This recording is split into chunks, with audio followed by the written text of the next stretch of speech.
Hey, you're listening to the Reasons Podcast. Sit back, relax, and enjoy. What's up, people, and welcome to episode 5 of the Reasons Podcast. I hope you guys have had a good 2 weeks since the last episode, and I'll get into my last 2 weeks. Has been literally so hectic, but I'll get into that when I start. But yeah, I hope you guys have been chilling. I hope you guys enjoyed the last episode with Luke, and I really appreciate the support because it actually did quite well. Obviously I would expect that because Luke has quite a big following, but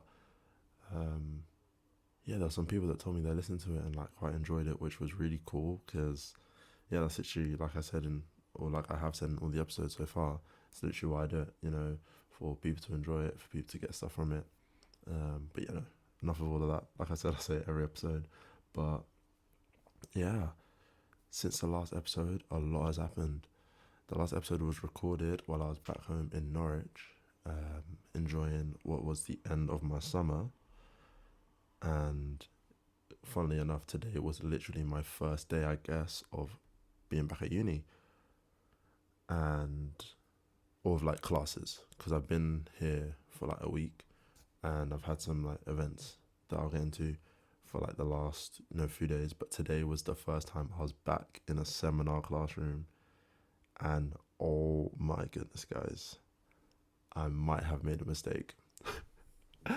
I found out today, like the structure, I had like an induction to my course. And basically I got like the structure of my course and like how assessments work, how the modules work. So I thought, yeah, I should tag along, like see what it's like. And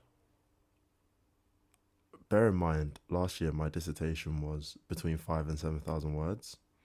So that was the biggest piece of work I've ever done. Today I found out that for each module, this year I'm doing 6 modules and a diss after that. But for each module, not the diss, but each module, I have a 5,000 word essay as the assessment. Like, what the hell is that? 5,000? You couldn't have just done 3? Like, I was, predicting what it could have been. I was thinking, maybe it could be 3, 3.5, maybe 4. 5,000? Like, brother, I might have to just stop playing basketball. I'll have to retire. Like, how on earth am I going to find the time to do all of that? And they're all due in the same week in January. So I'm literally going to have to start working on them, like, from the first week of school. But that was today. That's what I found out today. And yeah, this week, like I said, with basketball, I'm on committee again, president again. So we had like this Freshers Fair, which is just like a welcome fair. Like all the like sports clubs and societies just sit at a stall and kind of explain to all the first years what their society is about. So men's basketball, we had one. And it's a really fun day, really. You get to like meet other societies and go around, play games and whatever. So it was really fun. But there were trials the night of both of the fairs. So like the Freshers Fair start at 9 and finish at 4, or it was 5 on Monday, 3 on Tuesday. And then trials Monday night were 8 to 10:30, and then Tuesday night was 9 to 10:30. So it's literally like you're at work from 9 till 10:30. And one thing I don't hate, that's so extreme. One thing that's like, I wish it was different, is that you don't get paid for doing committee work. Like, it's just volunteering. Like, you just say, all right, I don't mind doing it, and then you do it. Like, there's basically no compensation. Like, you don't get anything for free. You don't get any goodies, nothing like that. You literally just sign up for it, and you're thrust into this whirlwind of, like, responsibilities and events and whatnot. But I literally wouldn't change it for the world. Like, there's nothing in me that just doesn't want to do it anymore. It's just very tiring. So even this episode, for example, I was meant to do yesterday, but I was just way too tired. Like, I literally couldn't keep my eyes open. So yeah, that's basically what's been going on in my life the last couple of weeks. I'm trying to think if there's anything else that would be noteworthy, but that's about it. Yeah, I moved to uni, done the basketball stuff, and I had my basketball trial on Monday. Today's Thursday, and on Monday I had my basketball trial because even if you weren't in the team last year, you have to trial again. And I have to say I'm quite excited about this season because, sorry, the voice break. I'm excited about the season because some of the first years that we saw at one of the events that we had last weekend, some of them look really good. And we've lost a lot of players this year because they've like people have graduated and just not coming back to uni and whatnot. So for there to be like really good freshers is really exciting because like our league is brand new. Like all the teams in our league are brand new. We kind of don't know what to expect. So fingers crossed. The first years come in, make an impact, and we win every game because wouldn't that just be fantastic? But yeah, that's basically what's been going on in my life. Nothing crazy, but it will calm down. I hope, because this level of tired that I have right now is actually terrible. Like, there's no way that I should be coming back from something at 1 p.m. and it feels like it's like midnight and I literally have to sleep. But you know what? Enough of the intro, enough of what's going on with me. Today, I'm going to talk a little bit about rhythm. And not musical rhythm. Don't worry, I'm not going to, start spitting bars, start playing piano, none of that. But like rhythm with routine and whatnot. And then a little bit about self-doubt and trust. Just because, especially with like the season starting up again, there have been a few like instances where I'm like, damn, am I really like I kind of doubt my abilities with certain things. Like, am I really fit to run the club? Am I actually a good free throw shooter? Can I actually dribble a basketball? So I'm going to get into a bit about, self-doubt and how to kind of combat it. Not how to combat it because I'm not an expert, but how I combat it. And yeah, also, sorry if it's a little bit loud, but my setup here, I have no idea how soundproof it is really because I've not recorded while I've had anyone else in the house. So I don't really know if you can hear through the walls or anything. If you can, I'm sorry. But yeah, shouldn't be too bad. But rhythm. If we get into rhythm, some people might know what I mean when I talk about rhythm and routine. But I found, especially at the start of the year, that finding a rhythm is so difficult because I spent my entire summer waking up whenever I wanted because I've had nothing really to do. I go to work, twice a week or maybe once a week sometimes if the rota said so. And it means that I can get up at 11, I can get up at 1, I can get up at 9. And I literally have no consistency. So now that I'm here back at uni and for the freshers fair I had to get up at like 8:30 both days, I had no idea like where I was when I woke up. It was so difficult. And I guess it's important because it's important to find a room because when I get back into uni, like I can't do that, right? I can't get up at 1 if I've got a lecture at 10. I can't, decide, I'm going to get up at 6 today just because I feel like it when I really need to sleep. I need to have like a consistent rhythm. So that's why I feel like rhythm is so important. But it's very interesting for me to see what it's like when you're not in rhythm. And I how do I put it? I see like some parallels. I spoke about this in one of my YouTube videos with like when you're out of sync, because I find lots of parallels between being out of rhythm and running. Also, my half marathon's on Sunday, which is in 3 days from this recording. So I think that's probably why I'm thinking about running so much. But when you're running, right, and let's say you're going to do 10K. You run the first K 5 minutes per kilometer, then you run the next kilometer at 4:45, then you run the next one at 5:15, and then 4:30, and then 5:25. When you're running in and out of rhythm like that, that run literally feels like it takes a million years. It feels like there's no end to the run. Like it feels like it's just not fun, right? It's just a terrible feeling. You don't enjoy the run, or at least in my experience, like you don't enjoy it, right? Because you're going in and out of paces, like you've literally got no rhythm, no routine. But if you ran that same 10 kilometers at a faster pace, let's say you ran 4:45 every single kilometer, for me at least, when I run it like that, where I'm running the same pace each split, like you're kind of in this, I guess you could call it flow state. Like, I guess that's a cliche term nowadays, but like you're literally in flow state where it's almost more difficult to stop than to continue.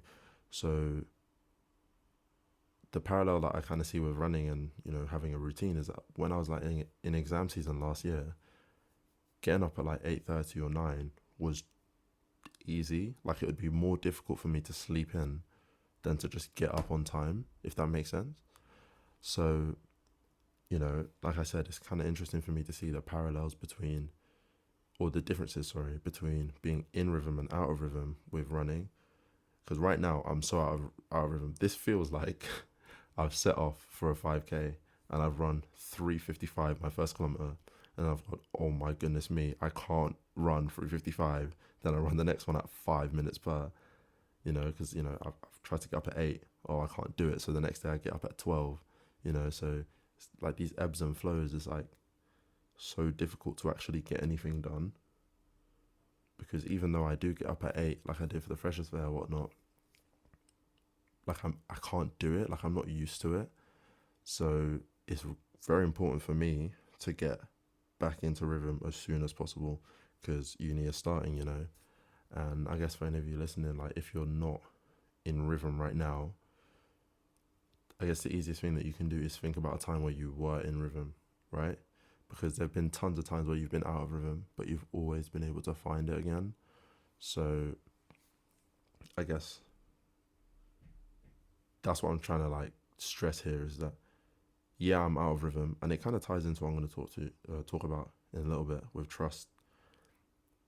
Like, you know that you're capable of being in rhythm, like you've done it before. Like surely there's nobody listening to this right now who's never been or never had a week where they got up at the same time every day, you know, did this when you woke up, did that just before you went to bed. Like you had a routine and a rhythm.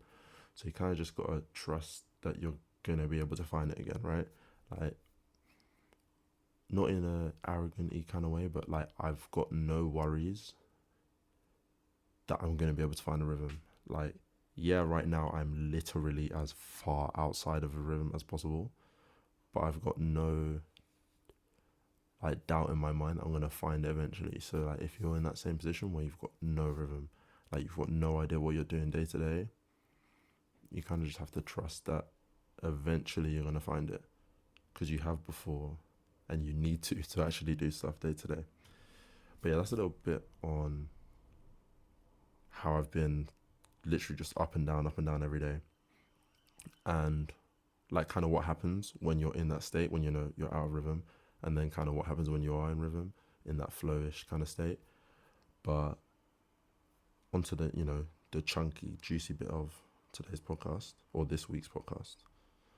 Did when I was at uni last year, because over summer there are some things that I just didn't really do. Like I didn't play basketball like at all over summer, or we started playing football. Me and my friends, we started this football league, and I hadn't played football properly in forever, or like five-a-side football. I've not played in so long, so I'm like, oh my god, is my touch going to be good? Am I going to be able to pass a ball 5 meters or 5 yards? Am I going to be able to shoot? All of this stuff, right? And I'm going to be honest, when you get into that like self-doubting stage, or that self-doubting like part of your mind, if you don't have what I'm going to talk about in a bit later, trust, if you don't have trust in your abilities, you're literally cooked, right? If the ball's coming to me and I don't, like, I've got self-doubt in my ability to be able to trap the ball and pass 5 yards, you're low-key cooked, right? If I'm standing on the 3-point line and someone passes me the ball and I go to shoot and I'm doubting whether I'm going to make it, like, realistically, I'm probably not going to make it. Or like it's not fun, it's not enjoyable. Like you don't want to play when you're doubting everything that you do. Like I didn't, the first time we played five-a-side, I didn't want to play really, because I was like, I might be terrible. Like it wasn't a comfortable thing. It wasn't like I was going to play football with my friends, like how you would think of any, you know, activity, like sporting activity, like you're going to go play with your friends, that should be fun, right? But when you've got this like overwhelming self-doubt, it's kind of paralyzing. It kind of, you forget that you're there to have fun with your friends. So what I'm trying to say is, the way that I found to kind of combat it, and I saw this really cool quote, I don't remember exactly what it said. It was something about like trust killing self-doubt, and doubt Wait, yeah. Trust killing self-doubt and self-doubt killing trust. Yeah, exactly right. So if you've got this idea of what you're like capable of in your mind, like you trust in your abilities, when you doubt yourself, like if you have tons and tons of self-doubt, like you don't know if you're able to make a three or trap a ball or score a penalty, right? It totally zaps that trust that you had before. Like it just totally zaps the fact that you practice shooting, you sat there and you thought about how you take penalties, and basically all of the things that you did to build the trust in your mind to be able to do anything. When you've got that overwhelming self-doubt, it just totally kills it, right? But in that same light, trust does the exact same thing to self-doubt. And the last few days, I guess this is why I'm talking about this week, is that the last few days when I've been in that situation where I'm like, oh my God, can I actually do this? I've been like, oh, just chill out. Just trust in your ability to do it. And I guess that's what I was saying about rhythm earlier, is that I trust that I'm going to be able to find that again. Like, if I'm doubting my ability to find a rhythm, it's going to be even more difficult for me to find it. That self-doubt is going to kill my ability to find the rhythm, if that makes sense. I guess you can kind of see how it's all kind of intertwined. And I've been trying to do the same thing with sport, where we've had practice a few times since I've been back. And you know how it is with basketball. Like, I guess some of you don't play basketball, but in basketball, like most people shoot less than 50% from the field. Like overall, most people shoot less than 50%. Like even NBA players, they all shoot, most of them shoot under 50%. If you shoot more than 50%, like you're really good, basically. Or you're just taking layups, and at that point, it's kind of skewed. But you kind of get what I mean, right? If I make 10 shots in a row, sometimes I'm like, oh, am I going to miss next? Like, when am I going to miss?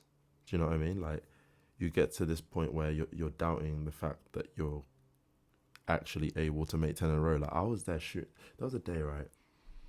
And me and my housemate Kay, we went to shoot, and like we have like set shots that we do from each spot. And there was a spot where I think I made 10, or maybe it was 9, I'm not sure. Maybe I missed the first one and then made the next 9, right? And this was on the first day of doing it, so I guess I can kind of show you how I've been trying to use this like sense of trust in my abilities. Is that the first day that we did it, I think, I missed the first shot and made the next 9. And I was like, bruh, did I actually just do that? Am I about to miss the next 10 shots? 10 shots to the next spot. Am I going to miss them all? Because I just made 9 in a row. And the next spot was just not good. Like, I didn't miss them all because, like, I can shoot, right? But it didn't feel comfortable. My form was weird. And it was like all of that trust, all of that, like, practice that I'd done in my shooting had just been totally zapped by the fact that I thought that I wasn't actually capable of making shots, or that, like, the doubt in my mind that I had that I was, capable of making 9 in a row or making the next 10 in a row. So the next time we went, which I think was the next day, maybe there was a day in between, I made 10 in a row this time. And in my mind, it was like, okay, I'm not missing for the rest of the session. It was I trust everything that I'm doing. I trust that my form is good. I trust that I'm jumping enough, using my legs enough, flicking my wrist the right way. Like, I trust all of these things, and therefore I can literally make every single shot. So when I would miss, I'd be like, wait, what the hell? Instead of, oh, I'm regressing to the mean. Because that first time it'd be like, I missed, and it'd be like, oh yeah, that's fine, because like I'm literally just regressing to the mean, right? Like, that's what I was expected to do. Like, I was expected to make, I don't know, 40%, 50%. But by just like instilling like a crazy amount of trust in my mind, it totally changed the way that I approached that next set of 10 shots. And I don't even remember exactly how many I made, but all I know is that I did better than the last time that I made, 9 in a row, 10 in a row. Because the first time I was like I said, like I was expecting to miss to make up for the fact that I just scored. Whereas this time I was expecting to make every single shot. It was like a total switch. Obviously that's really drastic, and I'm not saying, hey, like if you just instill a crazy amount of trust in your mind, you're going to be able to do anything in the world. You're going to expect to do everything really well, and you're going to do really, really well. Like, obviously, this is quite a drastic example, and it's probably because, you know, I've done so much practice in shooting that, like, I am actually capable of making 10 in a row. That, like, okay, fine, I can just shoot well, right? But at the same time, in that first shooting session, my mind totally, like, it literally didn't allow me to make all of the shots that I was capable of making. It was like I almost capped my abilities by being so doubtful, by being so like, oh, this is not truly who I am. I'm not actually supposed to be the guy that makes every single shot of practice. Like, I had capped my abilities by being so doubtful. And then by just totally changing that doubt into trust and just believing in the fact that, yeah, you've sat here in this gym, or not sat here, I guess I stood and shot, but you've been here in this gym so many days in your life. You have shot these shots so many times in your life that, yes, you are capable of making the next 10 shots in a row. Like, it sounds so easy to do, but when I tell you, in that first training session, this did not even enter my mind.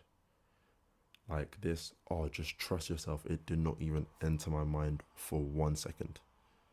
So essentially what I'm trying to say is that for some of you that doubt yourselves a lot, this advice, it might just not work for you, because in the moment, it's very difficult to say, right, I just trust myself, because you don't even think about it. Like I shot those, those 10 shots, made 9, and I didn't even think, okay, trust, you're going to make 9 again, or trust, you're going to make 10 this time. It's like an overriding sense of like, I guess it's like imposter syndrome is like another way of explaining this self-doubt. I guess imposter syndrome is a form of self-doubt where you just don't believe that you're in the right place. Like, you don't believe that you belong in this group. Like, I didn't feel like I was a 90% shooter. Like, I didn't believe that that's who I was. But obviously, like I said, it might not work for you because you might not think about it. But I truly believe that if you can get to a point where you can think about it, it will have a drastic effect on how you, maybe not so much as like how you do things. Like, I'm not saying that you are going to become a 90% shooter if you just trust yourself, but you're going to enjoy what you do a lot more, because doubting yourself is a terrible feeling. Feeling like you're not capable of doing something is not a good feeling. Like, when you have that, you don't feel good, right? You don't feel comfortable. And if playing basketball is, like, for me, it is like something I really enjoy doing, you want to be comfortable while you do it. You want to actually enjoy doing it. So if there's a way that you can get rid of that thing that's making you uncomfortable, in this instance, the self-doubt, then by just trusting yourself, you're making your experience of playing 100 times better, because you can actually engage in the fact that you did this, or you're doing this to have fun, you're doing this because it's something you enjoy, as opposed to, oh my God, why am I here? Like, I can't even believe that I'm here right now. Like, am I going to mess up right here? Because I used to get this tons in games. Like, not even, like, I'd get them both ways, because obviously I've just spoke about when I've done really well and doubting my ability to continue doing well, right? But I've had this in games where I've started really poorly, or like I've missed my first 3-4 shots, and after that I've gone, oh my God, am I gonna just miss every shot this game? And like that feeling, bro, the feeling that I get when I start a game, or last season especially, because I was just not very confident at all last year, and I guess nothing's really changed, so maybe I'm still not that confident, but hopefully I'll be better this year. Anyway, that feeling when, I'd check into the game, or not, the game would start, and I'm there on the court, I take a layup, I miss. All right, what the hell's going on here? Like, how did you not score? That's the first thing that's going through my mind. Like, how did you not score? But then I miss another one, and I'm like, oh my goodness, fuck. Is this going to be the day that I miss every single shot that I take? Oh, how embarrassing is that going to be? Like, that goes through my mind sometimes. And like, I see tons of videos about people saying, oh, you play with more confidence, you're going to play better. But for me, it's crippling. Like, I don't even think past the fact that this is the day that I miss every shot. Like, once that goes into my mind, that's it. Like, the self-doubt is there. Like, I've given myself all the evidence that I need that this is the day that I miss every shot. And some of my best games last year were games where I started really badly and then just, I guess you could say, locked the hell in. Like, maybe I didn't miss any shots for the rest of that game. I don't think that happened, but there have been games where I've started really poorly and then made tons of shots after that. And again, I guess that's just because of how much practice I put in, that like I was able to still score even though I didn't think I was able to score. But even like wide open layups, like if I get into that mindset where I'm doubting myself tons, I don't even think I'm capable of like bringing the ball up the court. So I get the ball and I'm passing to the guy over there, I'm passing to the guy over there, because I'm like, I can't do it. Like as soon as I make one mistake, oh, here it is. I've started being rubbish. Like I've started playing badly. Like this is the day that I get outed as like not actually good at basketball. Like for some reason in my mind, like that is possible. Like I guess if you watch me play, and again, not in an arrogant-ish way, if you watch me play, you wouldn't think that I think like this. But there are honestly times where I feel like there's going to be a game where I'm outed as not good at basketball. Like, I don't even know how to describe it. Like, I guess I've not been playing for that long, right?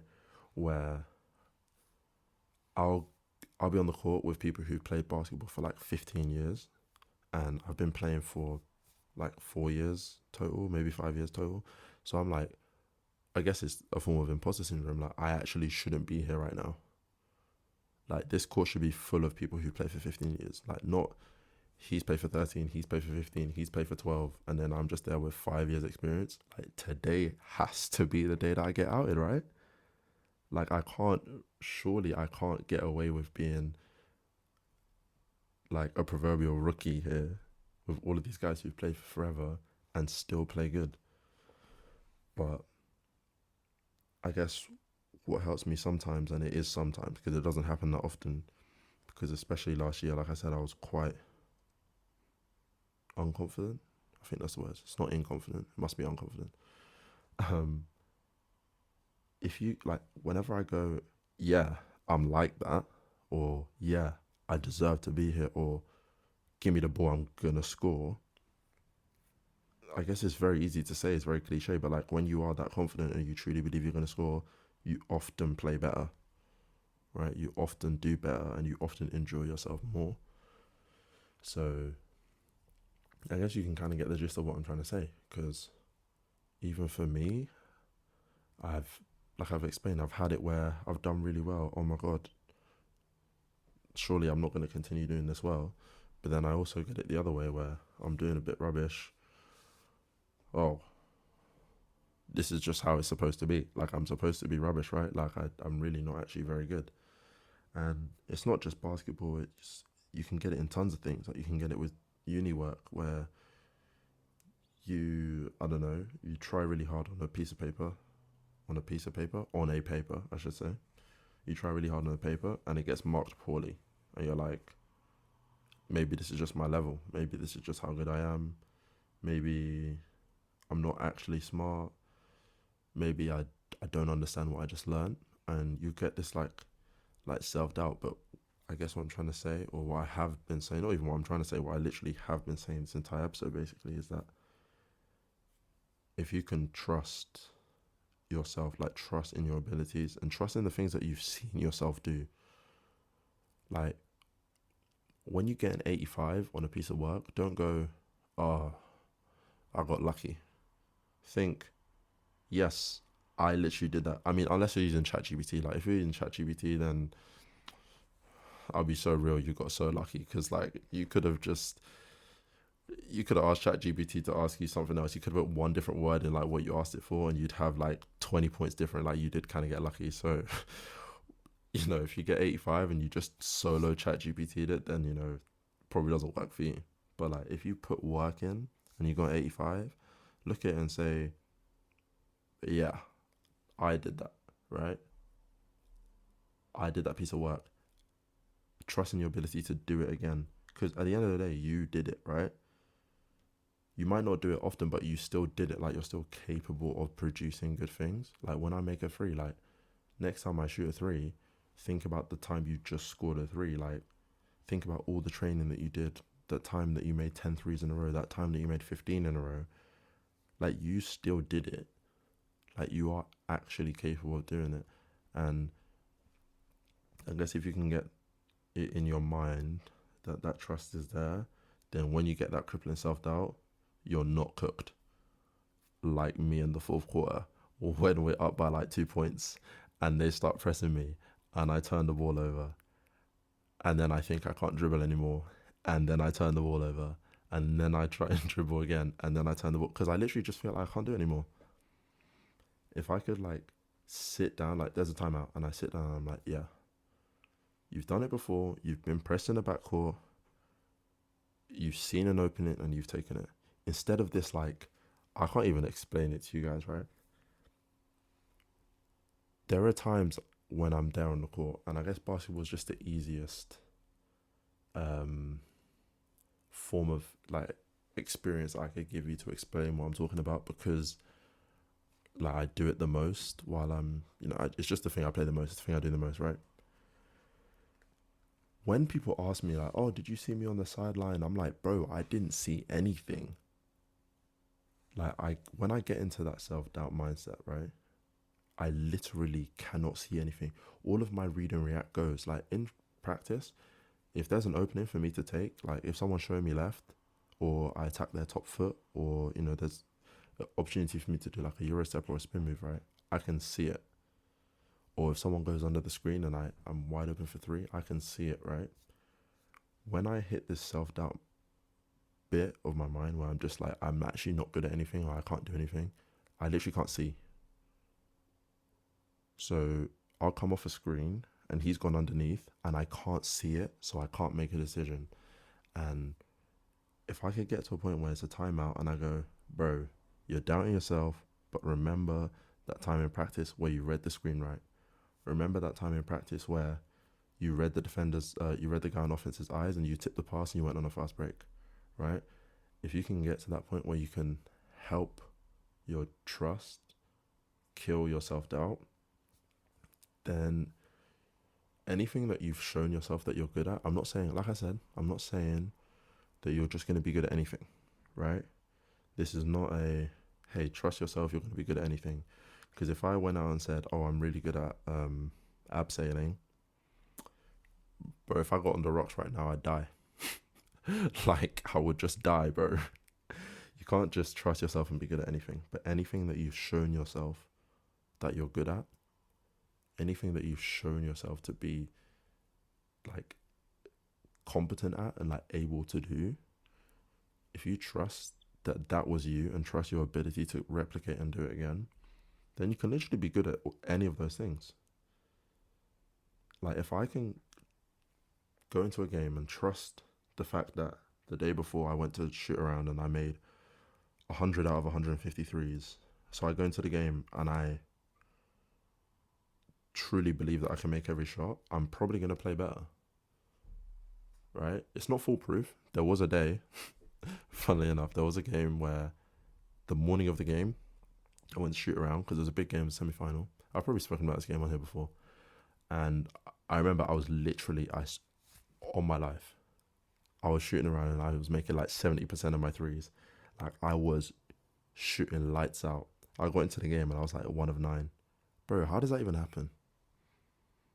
How does that even happen? That is so bad. But anyway, in that game, I started the game thinking that I was going to make every three because I literally made every single three like in the warm-up and whatnot. Like I went into, suiting up and whatnot. And as soon as like we got out on the court to warm up, right?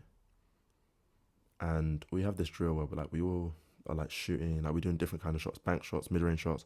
I missed a couple shots and I was like, wait, did I use all of my good shots in the morning? Like, am I done? Am I going to be found out? First shot of the game, I missed. Second shot of the game, I missed. Third shot of the game, I was like, wait, hold up. I literally have used all of my ability. Like, I'm literally going to be found out today. And I played terribly. And it's because when that self-doubt kicked in, I didn't remember that I'm actually capable of making 70% of my threes. You know, like instead of thinking, oh, today you literally made 70% of your threes. Instead it was, oh, that must have been a fluke, or, oh, like I just got lucky. Oh, I'm not actually that good. I just fooled myself. I just got, I was fortunate that the ball went in. Instead of thinking like, bro, you literally shot the ball and it went in that many times. You are capable of doing it. So, it's not foolproof. You can go into situations where you are trusting yourself, but it's more about when the self-doubt kicks in, how to get rid of it.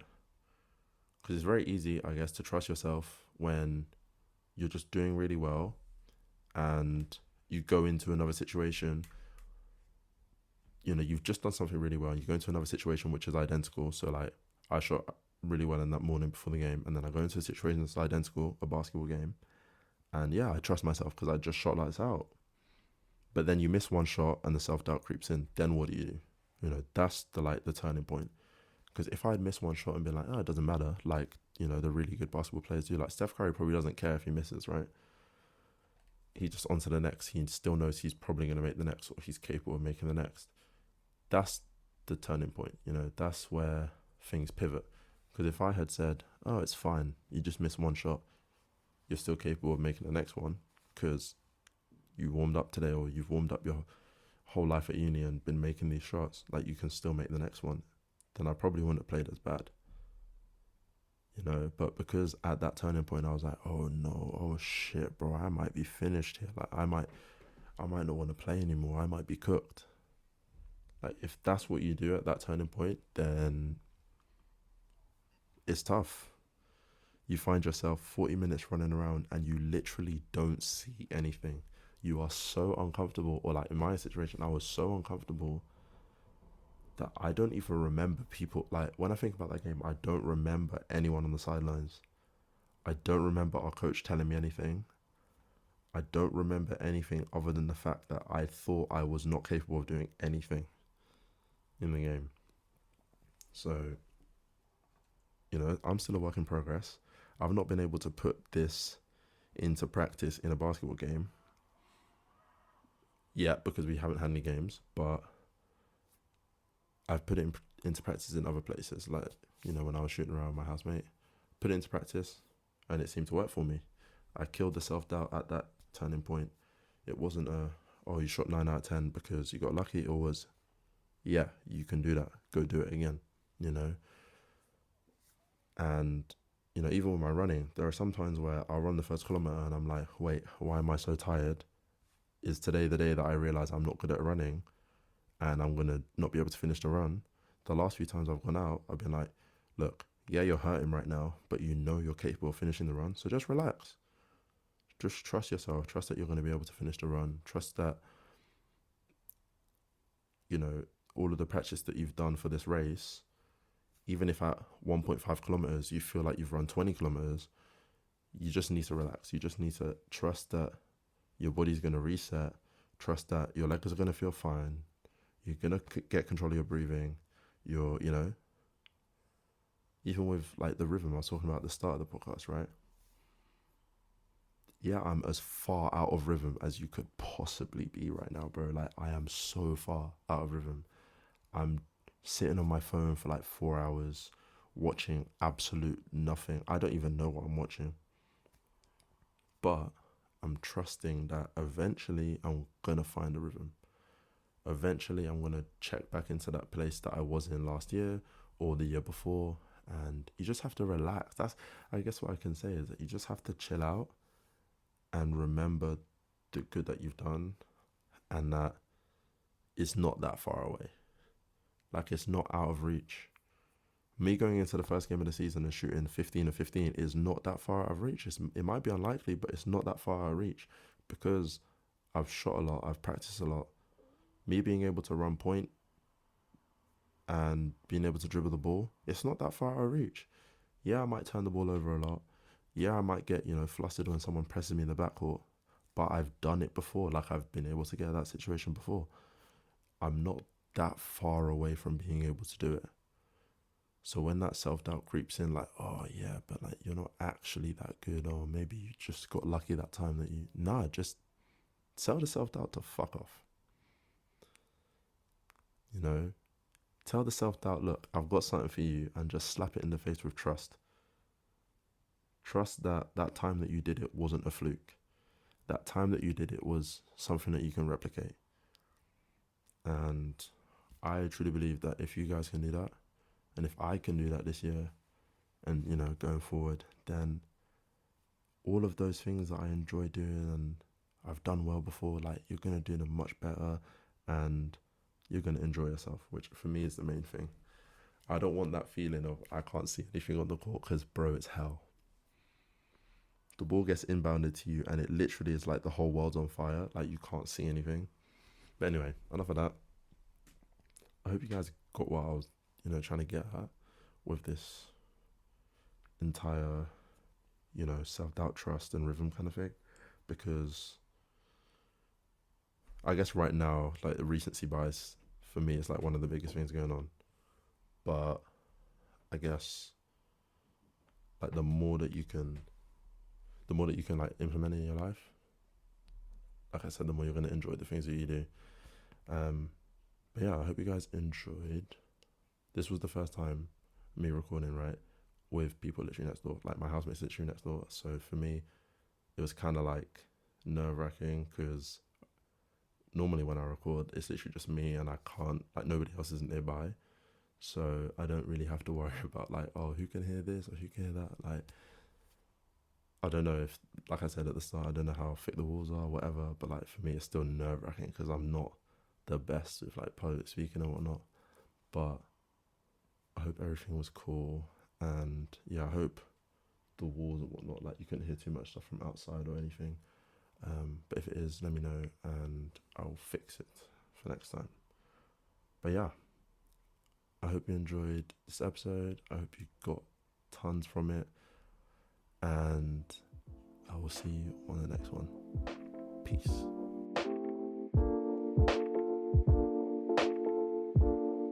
I hope you enjoyed this episode of the Reasons Podcast. Make sure to tune into the next episode.